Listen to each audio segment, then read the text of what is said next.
Hi guys! Good afternoon! So it's been a while since my last unboxing video and finally, nasundan na siya ngayon. So ito ay small box lang naman. From Benguet din to. It's from a different seller. So first time akong nag-order sa kanya. So let's go. Let's unbox. Let's see what's inside. Finally, na-open ko na rin yung box. Hindi ko na pinakita kasi we all know naman kung paano mag-unbox or mag-open ng boxes. One hand lang kasi ako ngayon. Madalian lang to. Konti lang naman to. And this is, by the way, string series. So, lahat ng nasa box na to ay mga strings. Except for one pala. So, papakita ko yung isa.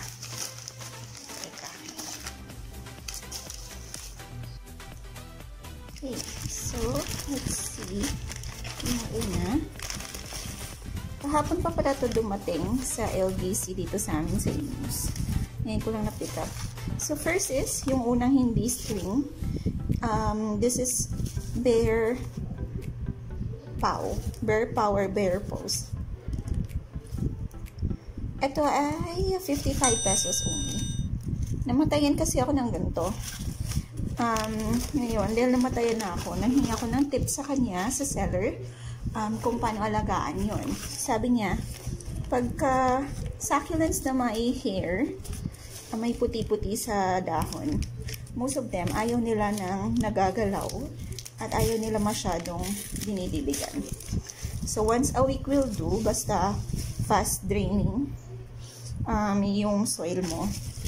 At saka ilagay mo siya sa place na hindi sila masyadong nagagalaw. Here you go. Ang first string natin is variegated na string of pearl. And I bought it for 120 pesos only. And then, next would be, so, nahingi din ako sa kanya ng tip how to take care of strings. Iba-iba. Si String of Hearts, sabi niya, yes, every day, kailangan niya ng water. But with String of Pearls and other strings, didiligan mo lang siya when the soil is dry. So, second would be the regular String of Pearl. Yeah, as I said a while ago, ito ay string series. Ito, nabili ko siya ng 99 pesos only. Kabali, diba? So, actually, wala akong time na i-plant sila ngayon. So, bukas ko na sila ipa-plant. Hindi naman sila mukhang dehydrated. And dahil string sila, hindi na nila kailangan ng water therapy. Regardless kung dehydrated kung man silang na-receive. So, basta i-plant mo lang siya sa soil na may kaunting tamis para mabilis mag-dry. At may mga vermicast or organic material. Wow! Meron akong freebie. Aloe. So, this is actually a freebie. Meron akong ganito na malaki. Pero, syempre, sino naman namang tatanggi sa freebie, diba? Ang bait naman ni seller. So, that's a freebie. That's aloe pepe. If I'm not mistaken. And then, yung last, but not the least, nakalimutan ko na kung ano ito.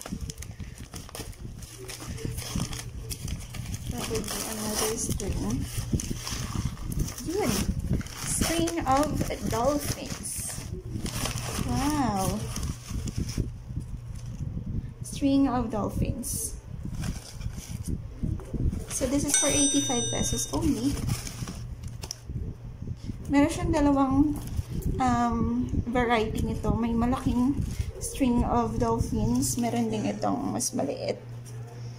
Pero ang dami niyang binigay, actually, hindi ko in-expect na ganito kadami. So, pwede ko na siyang itanim ng hiwa-hiwalay para mabilis na silang dumami. Mukhang malago na siya. And so far, yun lang.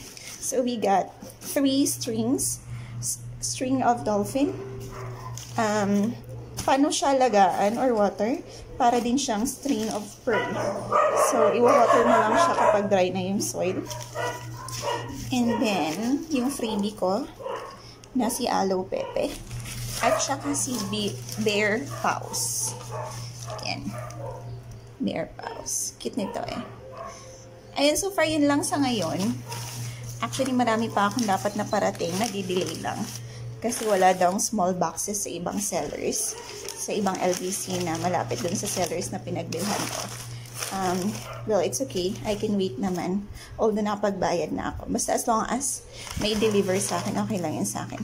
Ito pala yung name ng seller. Just in case na gusto nyong bumili sa kanya. Nature's Ornament. So, from Benguet din siya. And thank you very much for watching this video. Next update would be nakaplanta sila at medyo naka-adjust na sila sa bago nilang habitat dito sa amin. Again, thank you very much. Bye for now.